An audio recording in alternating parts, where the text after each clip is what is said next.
Hello, hello, hello, family. Peace and blessings, and welcome back to another episode of Heal with Angelica Waters podcast, where we discuss all things healing. And on today's episode, I have a special guest, Miss Bunny Roberts. She is a mental health advocate and the CEO of creative branding and wellness firm here in downtown Dayton. Here with me today as we will be discussing the topic of mental health. Miss Robert, I am so excited to have you on the show today. How are you? Good. How are you? Thank you so much for having me. Yes, I am doing great by Graces. Thank you so much for being here. Um, Now, before we get started, I just wanted to let you introduce yourself and let the audience know just a little bit more about you. Yes. I feel like I never know what to say first with that question, but as you mentioned, my name is Bunny. I do have a creative branding firm downtown that's called Copacetic Aesthetics. I also have a nonprofit with my daughter in West Dayton. We support other community gardens and we focus on conscious parenting there. And then I also do mental health advocacy. I've been doing that since I was in high school because I have definitely dealt with some mental health issues for quite a while now. So that's me in a nutshell. All right. Thank you so much for that, Miss Roberts. Thank you. So, when it comes to mental health includes our emotional, psychological, and social well being. It affects how we think, how we feel, and act. It also helps determine how we handle stress, relate to others, and make choices. Mental health is important at every stage of life, from childhood and adolescence through adulthood. Anxiety and depression are one of the most common problems, with around 1 in 10 people affected at any time, which can cause severe and long term stress. Suicide is leading cause of death in the United States. In fact, it was the second leading cause of death of people ages 10 to 24. It accounted for the loss of more than 45,000 Americans' lives in 2020, nearly double the number of lives lost in homicide. And that brings me to my first question for you today, Ms. Roberts. Now, since being a mental health advocate, what can you say that you see is the biggest reason why most people suffer with mental health issues? I can honestly speak, I would say best for our culture is what I see firsthand and, know from experience. And I think it's just the stigma around what exactly it means to have mental health issues or be labeled or actually diagnosed with a mental health order or disorder, I'm sorry, and what exactly that means and what that looks like for you. So I feel like since we don't talk about it too much, people suffer probably a little bit more and longer and more often than they really need to. Exactly. I definitely understand that. Mental health isn't something that I think, it doesn't have a good rep behind it in a way because, we don't feel comfortable talking about it. And it's definitely something that needs to be addressed because, again, like I stated, it can affect your livelihood. So definitely, Miss Roberts, thank you for that. What are some mental health issues you experienced, and what are the things you did to handle them? Well, I was first diagnosed with PTSD and depression back when I was 8 years old. So it's been quite a while. I just turned 31. Oh, And at wow. that time, I was put on medication and I was also in therapy. So I've done that, both of those avenues off and on throughout the years. But lately, I would say in probably the last 3 or 4 years, I've gotten more into things like yoga and meditation, grounding, literally getting outside. Part of the nonprofit that I do, just being in the garden itself helps me so much. And then really just speaking out and helping other people, and it just reminding me like, okay, I'm definitely not alone with what's going on, because since then the diagnosis has changed a little bit. I was diagnosed with bipolar about 6 or 7 years ago as well. Mm, okay. Wow. So I hear that you said that you've been going through some of your mental health issues since you were 8, a child. So, do you believe that most mental health issues start during childhood? I wouldn't say most start during childhood, but I think it's probably overlooked at that time more often. I know I heard so often when I was a kid, probably up until at least high school, that people believed that I was too young for it to really have a problem or be a problem. Or like times when depression would make me sleep all summer or be perceived as laziness or things like that. So I would say it's just kind of not really taken seriously until you get older. Exactly, exactly. Now, um, I believe that it can stem from it can stem from childhood, not being able or not being in that stable home for some children, and sometimes things that adults or your mother or your father may have went through. And I see that sometimes it could branch off to your children, and then your children end up having some type of mental health issue as well. But then again, it's a lifestyle. It's all about your lifestyle. And most of the times our um come our lifestyle ends up contributing into mental health issues. So, um, yes, Miss Bunny, I thank you for that. I just wanted to just say how much I believe that with the lifestyle that some of us may have lived and we seen as growing up can contribute to our children branching off and having mental health issues and actually not noticing that they have it until the adulthood. So yeah, I would thank you, agree Miss. with that too. Yeah. Because the thing is, it's so circumstantial because two people can go through the same event and one person not end up having a mental health disorder, and Ooh. it just depends on what their support system is and what their coping skills were before and after that event happened. So for example, both of my parents, they had mental health disorders as well. So the way that they coped is what they modeled for me and my siblings when we were younger. So we didn't necessarily understand that this is not how normal people, for lack of a better way to put it, cope with things. So some of it was learned, and then some of it was, well, we also experienced trauma due to their decisions because of their mental health disorders that made it a lot harder for us to be resilient. But someone that goes through a trauma and they maybe have two healthy parents or two healed parents already, they would be a lot more resilient and it wouldn't turn into a lifelong disorder for them. Oh, exactly, exactly. I love that. Thank you for letting us know that. My That's very pleasure. important. Yes. So, now, what advice could you give anyone who may be suffering from any mental health issue?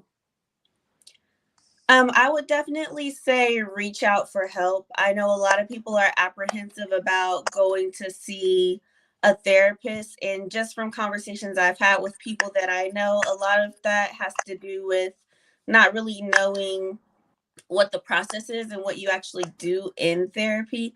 But I always say if you feel like you're suffering or you're just not feeling well and you haven't for a long time, you know that what you're doing isn't working, so it's worth it to see if that maybe does work for you. And maybe the first person you talk to, maybe they don't help you in the way that you need, but it's worth it to speak to someone else, if it means possibly still getting some type of help for yourself. Exactly, exactly. Now that brings me to my next question. I think um a lot of the times when we hear um talks about mental health, we never really too much hear the natural ways to combat with them. Most of the times, we hear people using prescription medicine to cope with mental health issues. Now, do you believe that medicine is needed to help combat with mental health issues? I would say for some people it's definitely needed, but from my experience working in the pharmacy, it's probably overprescribed. Mm-hmm. So for example, I used to have horrible panic attacks. And one of the things that I still do now when I get really anxious is I tend to pace the floor. Now, I also mentioned for the last few years, I do yoga and I meditate, and those things do help to bring me down. But when I'm just pacing the floor and I can't sit down, like there's no way I can bring myself to meditate. So, in that instance, it might make more sense for me to, instead of suffer all day and pace the floor for hours, to just take anxiety medication to bring myself down enough so that I can meditate and gather my thoughts and unpack, what exactly has me so riled up so that I can try to resolve the issue for good instead of just continue to cope with it.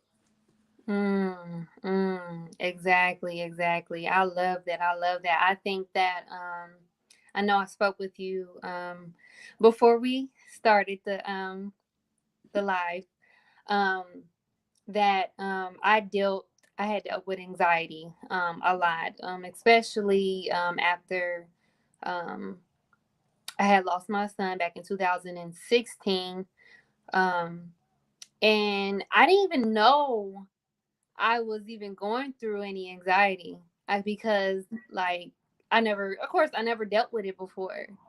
But as time went by, I noticed that I just was just dealing with it, but never knew how to actually handle it. I mean, I know at times that, it's some things that you just have to deal with, but it's all about the way that you handle them and the way that you deal with it.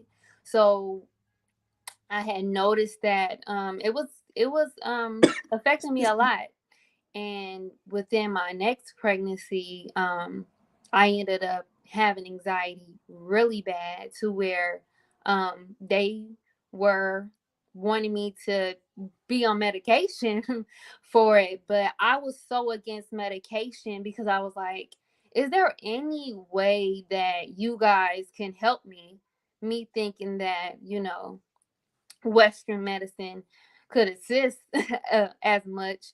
But if there was any way that Western medicine could help me, my doctors could help me in regards to just managing my anxiety. And the only thing they gave me was, oh, take this prescription, take this, take that. And when I was pregnant, I'm just like, well, I don't want to get addicted to these things. I don't want to just, Mm-hmm. you know, just take them and have to use them, for the rest of my Yeah. life, because I want to be able to manage anxiety and manage stress, because life is just stressful in general. We Mm-hmm. have anxiety, and all of us have anxiety, but it's certain levels to anxiety, and that's the difference.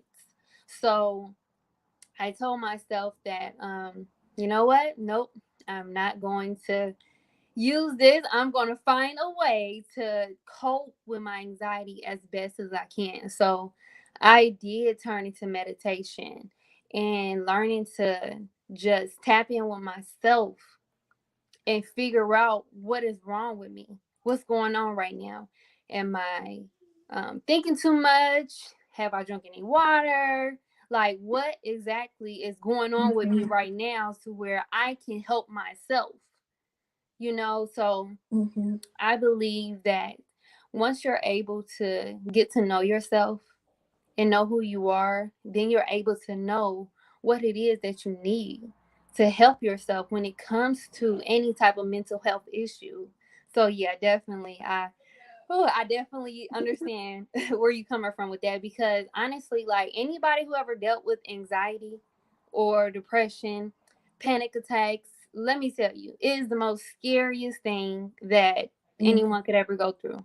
Like, it's scary. Um and I wouldn't wish that on my worst enemy, because you are in a state of fear.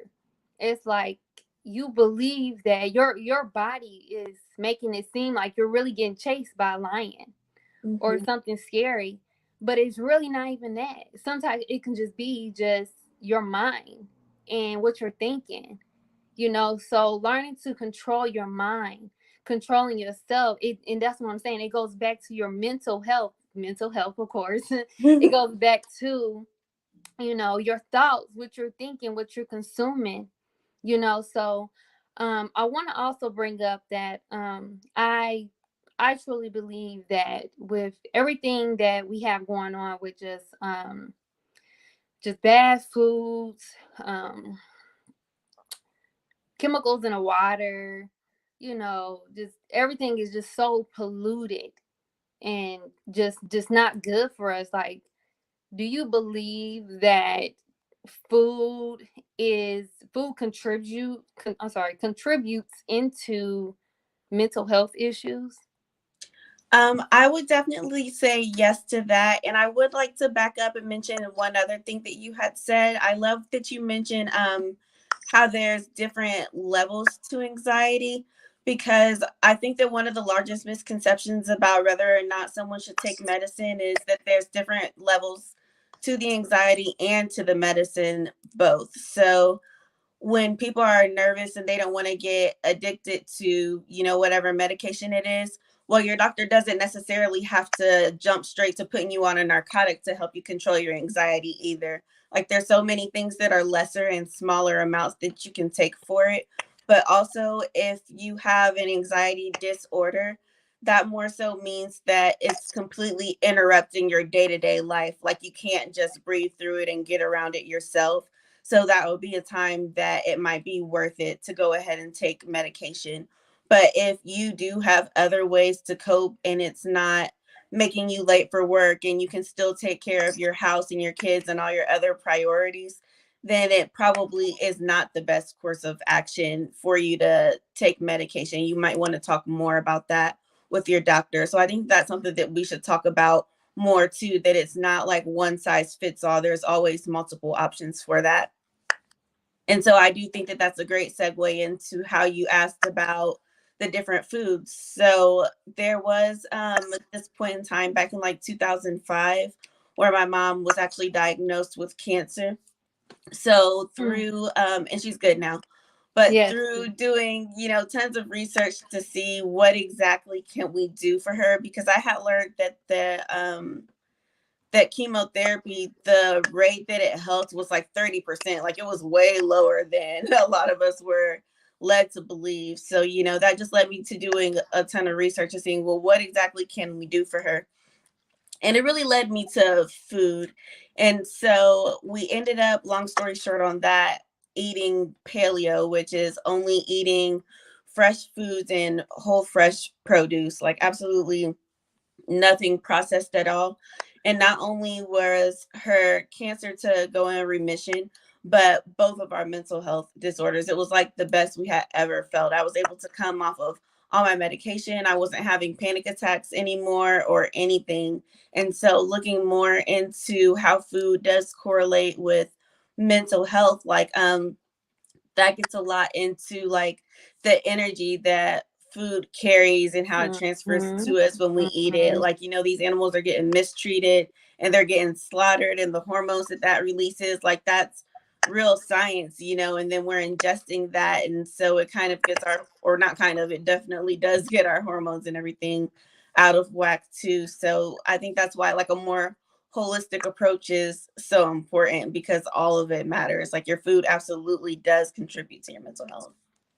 Exactly, exactly. Wow. I'm so glad that we are talking about that because I noticed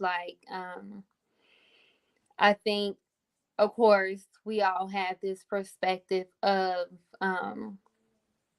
especially when I bring up the time where I was pregnant so much because in that time it was such a big transition for me because I was able to see, you know, the real of what was going on with me as I was bringing in new life.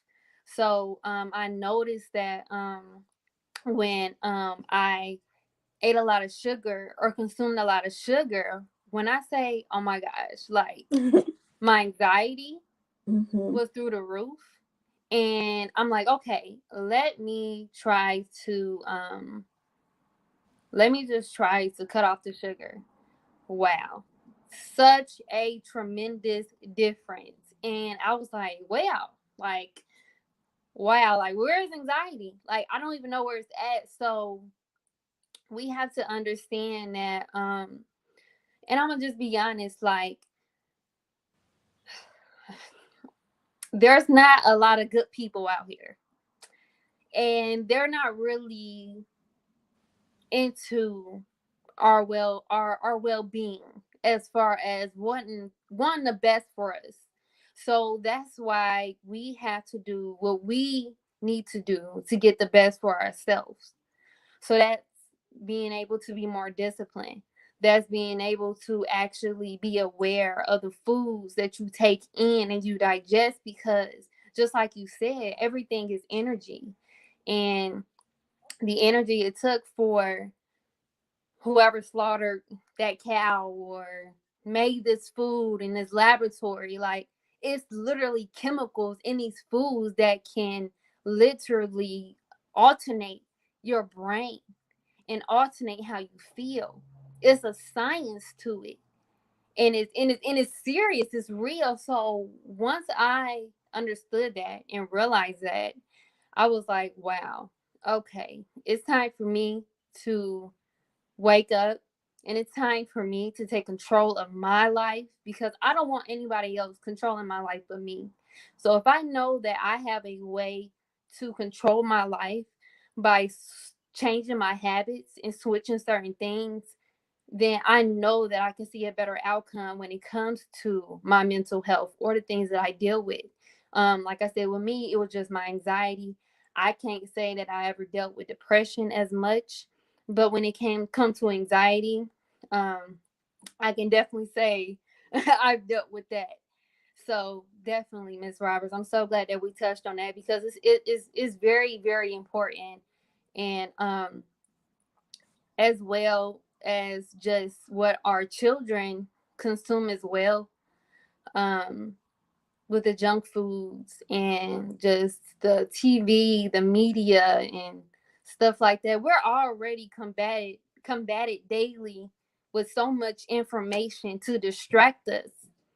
So that's anxiety within itself. That can make somebody sad. That can make somebody depressed within itself.